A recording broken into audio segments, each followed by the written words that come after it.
Alright guys, Shotty T here with another Alliance War video. This is Alliance War Season 18. This is war number 9. Going in with Nick Fury, Quake, and Warlock. And first fight we have, as usual, going to be a thing on All or Nothing. So we're going to use our typical Quake cycle and just mixing in a light attack just to stop the brute force. And I tried to focus on more light attacks this fight just to see if it's possible to do this fight without boosting, because after a while the boost will wear off. It's not like they're infinite boosts, or I may just have to start using 10% boost and just hope that that's enough to kill them. But so far so good. I get hit right there and they have a little bit of brute force damage, but things are mostly under control. Like I said, it's not in danger of dying unless I just take a full-fledged combo and brute force at the same time, but we're in good shape here. We'll go ahead and finish them off with that heavy.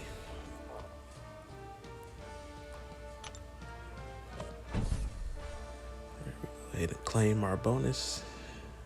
Do I do that? Yeah. Just claim that real quick. All right. So now to the next fight.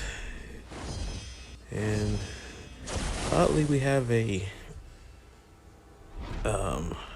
guillotine, which is unusual placement here. There's nothing special about this fight, just a regular Quake fight.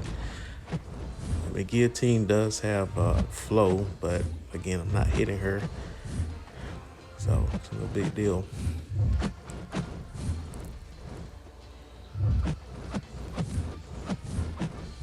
Aftershock took half of her damage, so it has very low health pool apparently.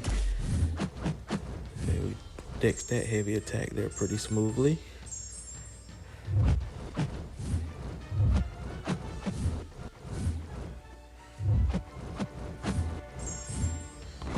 And that fight.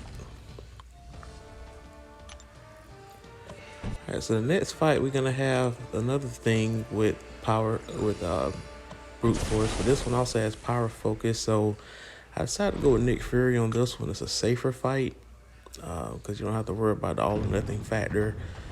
Fury is a better matchup for this. So the whole idea here is just to manage the rock stacks. And with Nick Fury, you can manage them pretty well. Every time you throw a medium attack, it gets rid of a rock charge. Now there's a cooldown period where the rock charges go down, so you can't just do a quick combo and get 2 rock stacks down. So I decided to slow my pace down just a little bit, just to get the rock stacks back under control.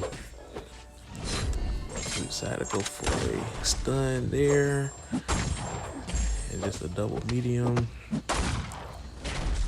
So this fight for the most part is under control. Probably have to step up the pace just a little bit here.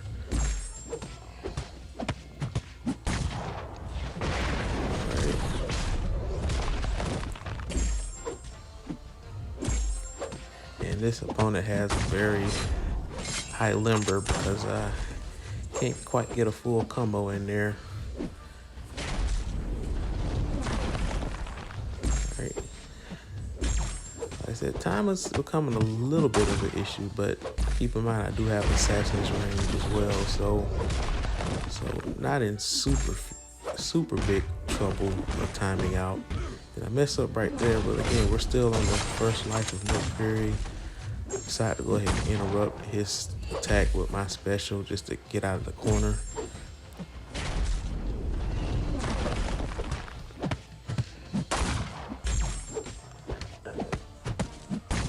Alright. And that's the end of that fight, so it's no big deal there. Alright, now this next fight, we got a MODOK on. It's the first time I've seen this placement. I mean, MODOK is not that hard of a champ if you don't have a lot of stuff to worry about on the nose. So this one is a pretty straightforward fight. Now, I do make a few mistakes here. And again, this is another opponent that has a high limber. And I decided to I got away with that right there, but I made the same mistake like a couple more times this fight where I tried to, because usually when I play with Nick Fury against an opponent that you can stun for a while, is that I can stun, get a medium attack and a heavy at the same time. And if I do two of those attacks, I'll be able to get the passive bleed.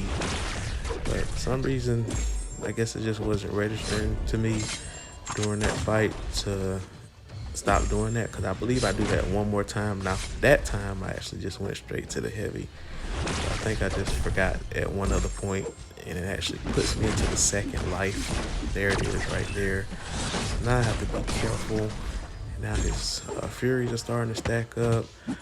So I decided to go for that 5-hit combo with the light ender, and that finished him off. So it's some silver lining there. So it gets me the next second life right away. So, but I don't think I really need him for any more fights this particular war. So it was all good.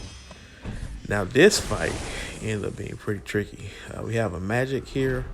Now this magic has suicides. So the idea for any other suicide opponent I face on this node is just to keep parrying with Warlock until I get to the infection, and then start attacking and try to keep it simple with a parry heavy. And I did not want to hit her that much, so I put over a bar power for the limbo, and she asked me in the corner. So and then another limbo triggers there. So I'm trying my best here to keep her power not too close to a bar of power, so that way when I land my heavy, it don't push her over the bar. So that's the reason why you're seeing me doing 2 parries instead of parry heavy. So it's starting to get more in control now. Alright. So like I said, it's a pretty good cycle. I decided to go ahead and throw my SB3 to get out the corner a little bit.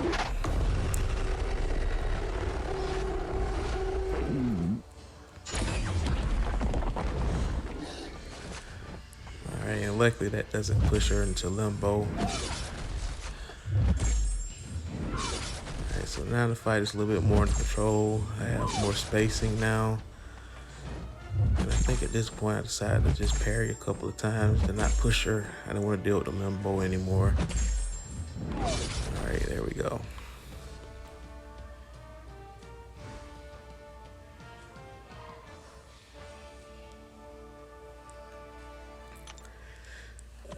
Alright, so we got another crystal. I think I claimed that too.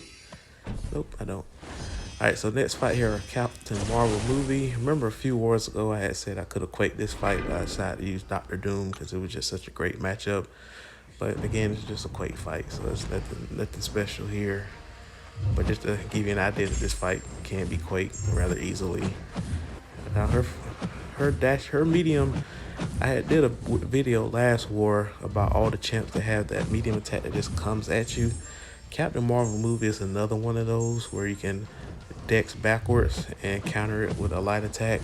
Now, of course, that's not the tactic here on this particular node because it's buffet, but if you happen to face her on any other normal node where she's just coming at you very aggressively, you can dash back from her, dashing medium, and counter with a light attack. So I think I had mentioned a list of champs.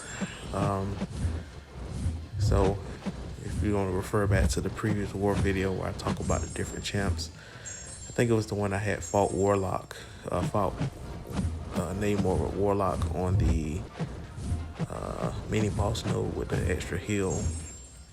So, but again, this fight was pretty straightforward there. Almost. I think this is the last aftershock that'll kill him here. All right, there we go. All right, now we're gonna be in the home stretch here. All the bosses are down, so it's up to me. I'm gonna go ahead and put my big boy boost on because my plan is to take all the remaining opponents. Hindsight, I wish that was a 15% that I use. You'll see why. But we decided to go with these boosts here, and I go ahead and put my tech boost on because I plan on using Warlock for the boss. All right, but first and foremost, we have Quake against Dr. Doom. And again, this is such an easy fight to Quake because of his recognizable second medium. You know exactly when to recharge that heavy.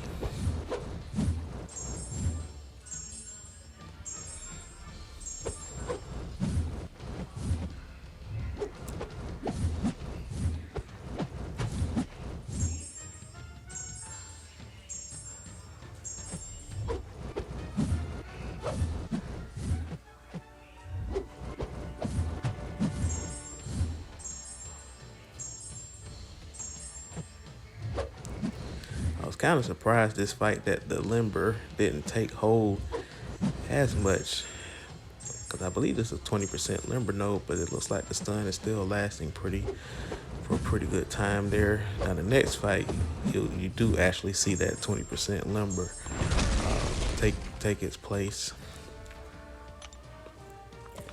So we have a Spider-Man. Now normally this is not a particular node to Quake because of the extra physical resistance, but because it's a Spider-Man, his health pool is not that big. And plus I got 30% boost. It should be another fight I can just Quake down without worrying about timing out at all.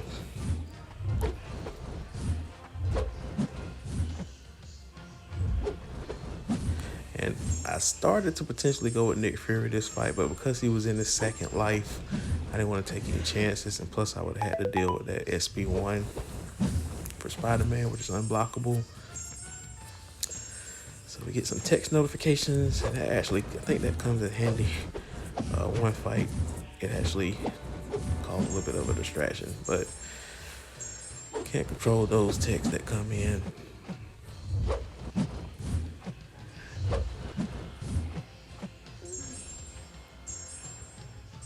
So we almost got him halfway down, and we're only a minute in. So I said we're pacing ourselves pretty well. But you're gonna see that the limber's really starting to kick in there. All right, but again, I'm used to quaking on stun immune nodes, so I don't really care about the limber. You just have to pay attention to that stun meter. So when they restart the combo, if they're mid combo, it may not always be a combo that starts. It may just finish, and that can be like a one-hit attack. So you have to be on your toes when they break their stun if they were in the middle of a combo.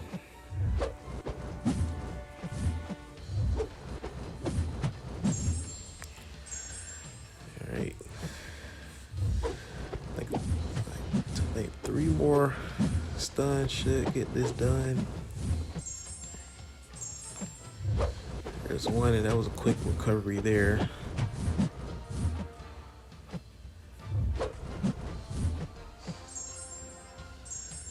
All right, last aftershock, and it should do it.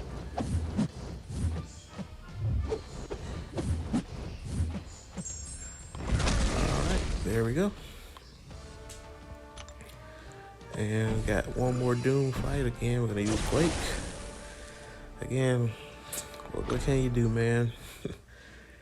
If you haven't learned from Quake skills, you just need to watch these Dork Lessons videos. Munash has like a video as well. KT1. Those are the 3 best YouTube Quakers I've seen. And I've pretty much emulated the skills. And of course, you want to practice first. The evolution of practice is, of course, you want to take into like story quests, event quests, duels. See if you can take a whole duel down without stunning the opponent. The Realm of Legends or Winter Soldier. Then you want to try it in AQ where the stakes are not as large if you die. So, and then once you get her comfortable with AQ, then you can take it to war. So it was a process before I started bringing Quake to war, because I always had her at rank 5, but I wasn't as comfortable using her in war because I wasn't comfortable with Quake and Shake. But now we have a Mr. Sinister Boss. We're gonna go with Warlock here. Now, the thing about this fight in general, you worry about the timeout factor because of his healing ability. Now, Warlock, of course, with the infection, you don't have to really worry about that. But the problem with this particular node is that the longer the fight goes, or really, it really doesn't matter. Even 30 minutes or so into the 30 seconds or so into the fight, the opponent is going to gain a physical resistance buff and then eventually an energy resistance buff. And what that does is when you have your infection active, it decreases the duration of the infection, so you have to kind of maintain your aggressiveness throughout the fight. But that's a double-edged sword. If you're too aggressive, the power gain is too crazy, and plus I want to try to keep him below 2 bars of power to not have to deal with that SP2. That might throw my whole fight off. But now I pushed him over 2 bars of power, so now I have that concussion active. And he actually ended up healing there because the concussion didn't allow the infection for him to degenerate. And I decided to go ahead and throw my SP3 so that way I can drain his power and get this fight a little bit under control here. And again, you see I got another text notification. That was in the middle of the SP3, so no big deal there. Alright, so we're flirting with timing out here because we're not quite halfway through with him, but we're halfway through the fight time-wise. Alright, the infection is not active. I'm trying to get an opening. Alright, so there we go. So that's lost precious time there, by the way. So every time, in fact, now this is the part where I lose the fight. It's just a lot of dancing around trying to bait the SP2. And again, I go for the infection.